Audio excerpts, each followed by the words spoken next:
Big boss Telugu season 9 6వ వారం నామినేషన్లు ఇంకా ఓటింగ్ ట్రెండ్స్ గురించి ఓ చిన్న అనాలిసిస్ చూద్దాం. ఈ వారం నామినేషన్లలో భరణిగారి ఫ్యామిలీ అని పిలుచుకునే గ్రూప్ మొత్తం ఇరుక్కుంది తెలుసా. దీంతో హౌస్లో పెద్ద గొడవే జరుగుతోంది. మరి ఓటింగ్ ఎలా ఉంది? ఎవరు డేంజర్ జోన్లో ఉన్నారు? Let's see. మొదటిది, ఈ వారం నామినేషన్ల హీట్ మొత్తం భరణి ఫ్యామిలీ చుట్టూనే తిరుగుతోందన్నమాట. భరణి, తనుజ, దివ్యా నిఖిత, రాము రాథోడ్, సుమన్ శెట్టి వీళ్లంతా నామినేట్ అయ్యారు. కొందరు ఒకరినొకరు చేసుకుంటే ఇంకొందర్ని వేరేవాళ్లు చేశారు. అసలు మ్యాటర్ ఏంటంటే తనుజ భరణిని నాన్న అనడం ఇప్పుడు పెద్ద ఇష్యూ అయింది. దీన్నే కొందరు పట్టుకుని టార్గెట్ చేస్తున్నారట.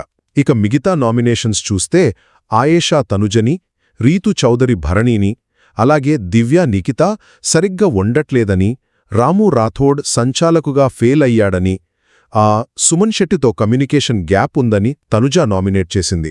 రెండవది, పాపం దివ్యా నిఖిత పరిస్థితి కొంచెం టెన్షన్గా ఉంది. ఈ వారం ఎలిమినేట్ అయిపోతానేమో అని తెగ భయపడుతూ ఫుల్ ఎమోషనల్ అవుతోంది. ఆట మీద కూడా ఇంట్రెస్ట్ పోయినట్లే కనిపిస్తోంది. కాని ఇమ్మాన్యుయల్ దగ్గర పవరాస్త్రం ఉంది కదా, ఒకర్ని సేవ్ చేసే పవర్ అది. దాంతో ఆమెను కాపాడాలని భరణిగారు గట్టిగా ట్రై చేస్తున్నారనుకోండి. కాని ఆ పవరాస్త్రాన్ని ఎప్పుడు వాడాలి, ఎలా వాడాలి అనేది బిగ్ బాస్ ఇంకా చెప్పలేదు. అదే అసలు సస్పెన్స్. ఇక ఫైనల్గా ఓటింగ్ సంగతేంటి? ఎవరు సేఫ్, ఎవరు డేంజర్? ప్రస్తుతానికైతే తనుజ, భరణి సేఫ్ జోన్లో ఉన్నారని అంటున్నారు.